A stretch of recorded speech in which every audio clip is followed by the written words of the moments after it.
Morning children. Very good. ఈరోజు మనం ఒక రైమ్ నేర్చుకుందామా? చాలా రైమ్స్ వచ్చు. ఏమేమి రైమ్స్ వచ్చు చెప్పండి.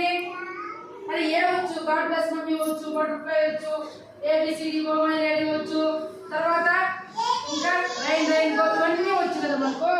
కానీ ఇప్పుడు ఇంకొక రైమ్ కొత్త ఓకే ఓకే. ఇప్పుడు కొత్త రైమ్ ఏంటంటే ఇది తెలుసు అందరికి చెప్పేదా? గట్టిగా చెప్పాలమ్మా మీరు. అదిగో అదిగో మా ఊరు